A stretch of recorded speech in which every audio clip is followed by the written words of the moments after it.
할렐루야. 지금부터 수요 예배 설교를 시작하도록 하겠습니다. 기도하겠습니다. 하나님 아버지, 은혜와 사랑을 감사드립니다. 참으로 어려운 시간을 저희들이 지나고 있습니다.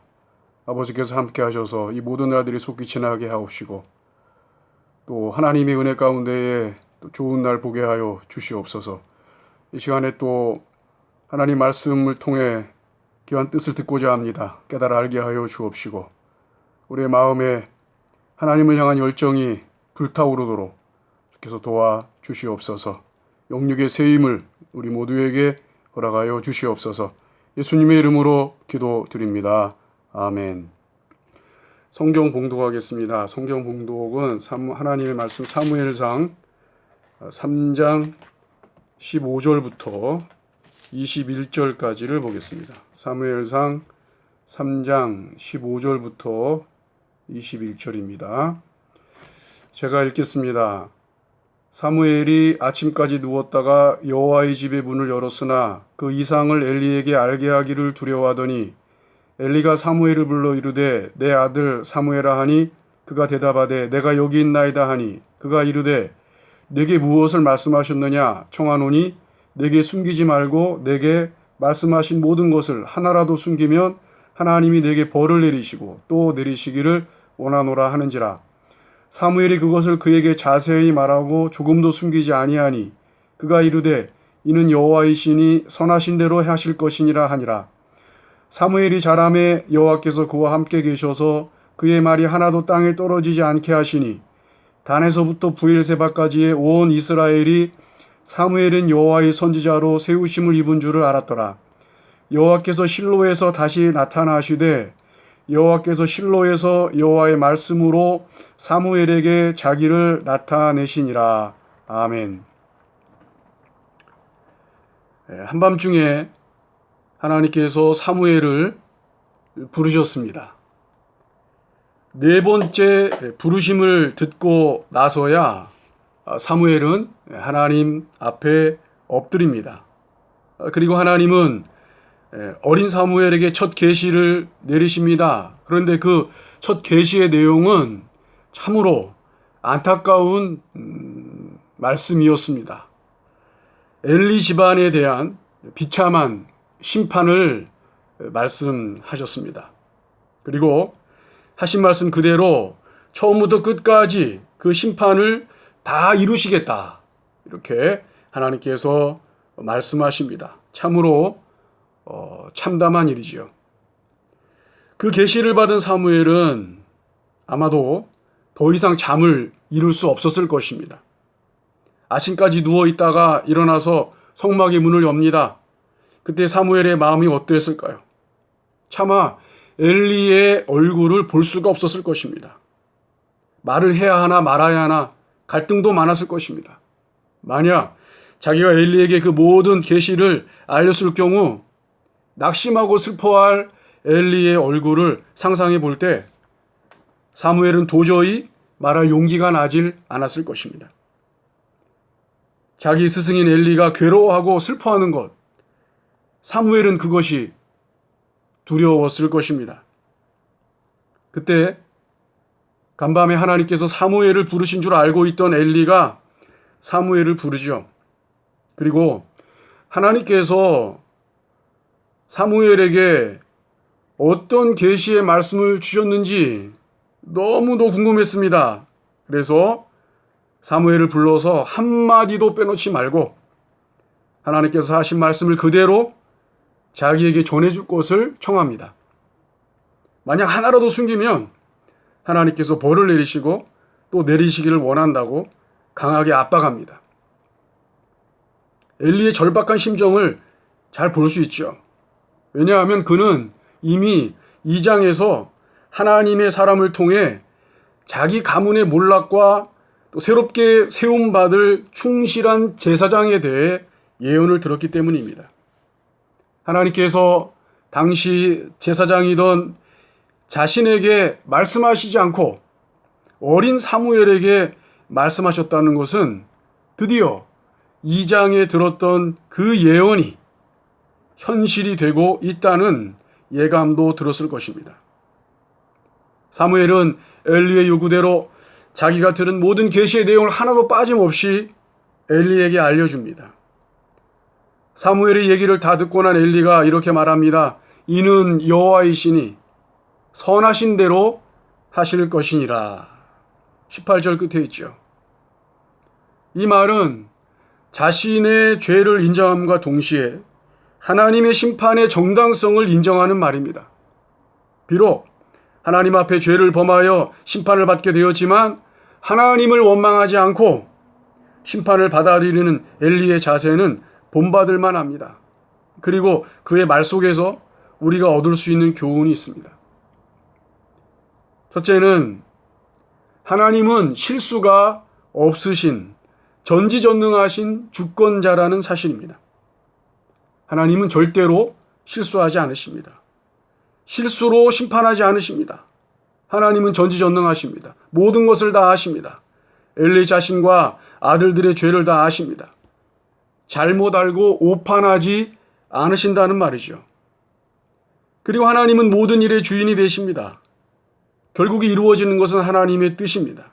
하나님이시기 때문에 모든 일을 당신의 뜻대로 행하실 수 있습니다. 그리고 한번 작정하신 것을 번복하지 않으십니다. 말씀하신 모든 것을 처음부터 끝까지 그대로 이루시는 분이 하나님이십니다. 그 누구도 하나님을 방해할 수 없습니다. 우리에게도 이 믿음이 있어야 합니다. 하나님은 우리의 모든 것을 다 아십니다. 머리털을 세실 만큼 속속들이 다 아십니다. 우리의 강약, 장단점을 다 아십니다. 그래서 하나님께서 우리의 연단을 주시기도 합니다. 연단을 잘 감당하면 소망을 이루죠. 로마서 5장 3절과 4절에 보면 우리가 환난 중에도 즐거워하나니 이는 환난은 인내를, 인내는 연단을, 연단은 소망을 이루는 줄 알미로다. 이렇게 말씀합니다. 소망을 이룬다. 이 소망은 예수 그리스도를 믿음으로 하나님의 영광을 영원히 보며 사는 것을 말합니다. 우리에게 주어진 연단을 잘 감당하면 이 소망을 이룬다는 것이죠. 우리는 오해하지 말아야 합니다. 예수를 믿고 영접하면 모든 것이 일사천리로 풀어지고 만사형통한다는 그런 생각으로 신앙생활에서는 안 됩니다. 때로는 우리가 원치 않는 환난도 당할 수 있어요. 환난은 누가 주시는 겁니까? 하나님께서 우리들의 부족함을 채워주시기 위해 주시는 것입니다. 그래서 결국에는 소망을 이루게 되는 것입니다. 바울은 이 사실을 알았어요. 그래서 환난 중에도 즐거워한다고 어떻게 보면 아주 비상식적인 그런 고백을 하지요. 앞뒤가 안 맞는 얘기예요. 환난이 왔는데 어떻게 즐거워합니까? 그러나 바울은 자기는 환난 중에도 즐거워한다. 이렇게 놀라운 믿음의 고백을 합니다. 환난의 종류는 다양할 수 있습니다. 실패, 질병, 핍박, 여러 가지가 있죠. 그런 것들이 다가올 때 우리는 이 엘리의 심정을 가지고 그 모든 것을 받아들일 수 있어야 합니다. 아닙니다. 하나님, 저에게 왜 이러시는 겁니까? 지금 뭐 하시는 겁니까? 이건 틀렸습니다. 옳지 않습니다. 우리는 하나님 앞에서 그렇게 말해서는 안 됩니다. 왜 그렇습니까? 하나님은 절대적인 주권자이시고 하나님은 절대로 실수하지 않으시기 때문이에요. 두 번째로 우리가 말씀을 통해 얻을 수 있는 교훈은 하나님은 항상 선하시다는 거예요. 하나님께서 계획하신 모든 일은 선합니다. 왜냐하면 하나님은 선하신 분이기 때문이에요. 사람은 선과 악을 다 가지고 있습니다. 그래서 선해 보이다가도 순식간에 악해질 수도 있습니다. 하지만 하나님은 항상 선하세요. 모든 것이 선하십니다. 하나님의 본질 자체가 선합니다. 그러므로 하나님께서 결정하시고 행하시는 일이 악할 수가 없어요. 그러므로 내 귀에 거슬리고 내 입맛에 맞지 않는다고 섣부르게 하나님을 원망하거나 불평해서는 안 됩니다. 그런 사람은 하나님을 제대로 알지 못하는 사람이에요. 우리가 비록 받아들이기 어려운 그런 일을 당한다 할지라도 그 모든 일을 주관하시는 분은 하나님이십니다. 절대적인 주권으로 그 모든 일을 행하시는 것이며 그 일을 행하시는 하나님은 항상 선하신 분입니다.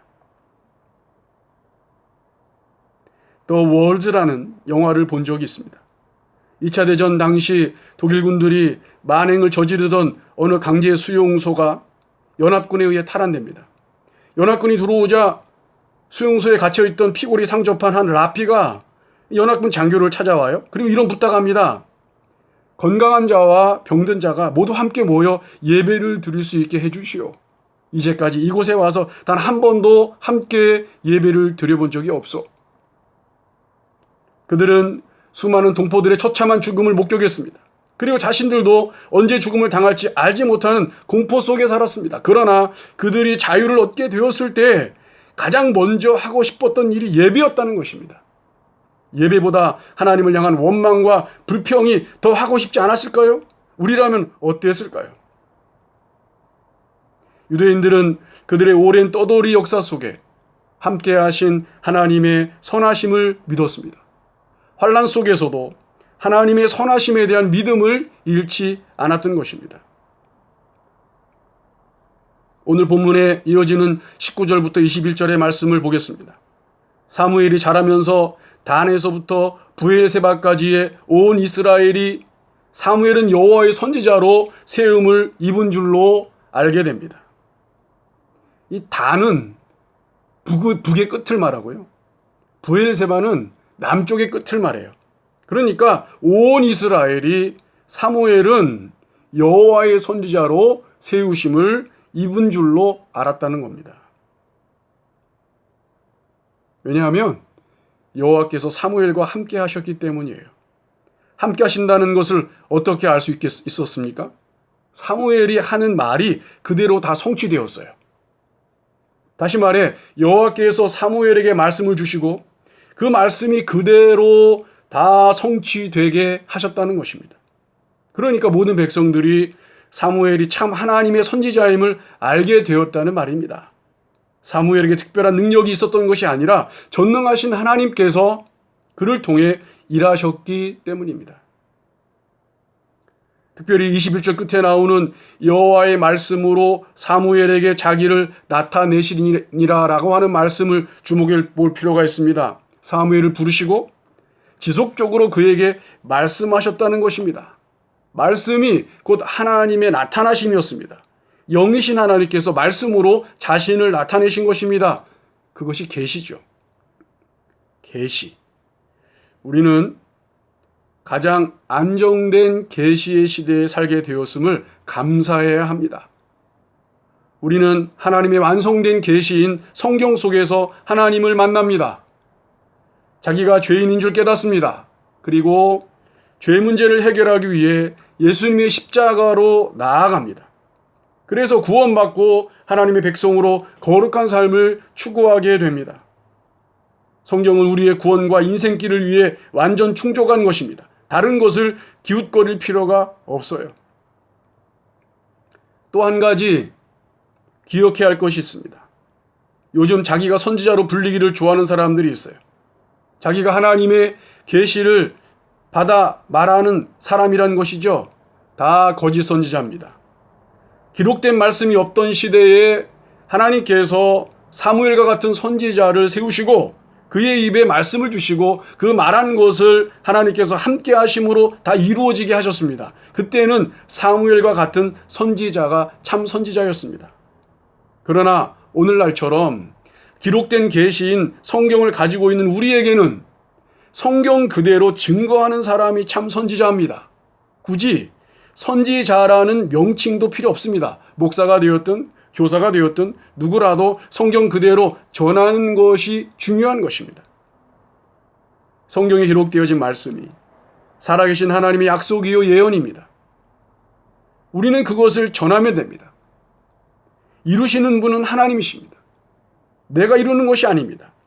쓸데없는 부담 갖지 말고 전하면 되는 것입니다. 민수기 23장 29절에 말씀합니다. 하나님은 사람이 아니시니 거짓말을 하지 않으시고 인생이 아니시니 후회가 없으시도다. 어찌 그 말씀하신 바를 행하지 않으시며 하신 말씀을 실행하지 않으시랴. 이 말씀 그대로 믿고 전하고 순종하며 복된 삶을 살아가는 모두가 되기를 간절히 바랍니다. 함께 기도하겠습니다. 아버지 하나님, 절대적인 주권을 가지시고 모든 일을 실수 없이 행하시는 줄로 믿습니다. 또한 하나님 항상 선하신 줄로 믿습니다. 이 모든 것들을 우리의 삶 전체를 붙들고 인도하시는 분이 하나님이심을 항상 인정하며 우리의 삶 속에서 어떠한 환난을 만난다 할지라도 하나님의 선하심을 고백하며 하나님을 의지하고 믿음으로 살아가는 우리들 되게 하여 주시옵소서. 무엇보다도 더욱 말씀 중심으로 든든히 서게 하여 주시옵소서. 헛된 것들을 따라가지 않게 하여 주시고 헛된 것들을 기웃거리지 않도록 하나님 우리를 붙들어 주시옵소서. 우리 하림교회 모든 성도들 한 사람 한 사람 하나님 능력의 팔로 붙들어 주셔서 이 어려운 시간을 믿음 안에서 잘 견디어내며 승리케 하여 주시옵소서. 주께 모든 것을 맡기오며 예수님의 이름으로 기도드립니다. 아멘.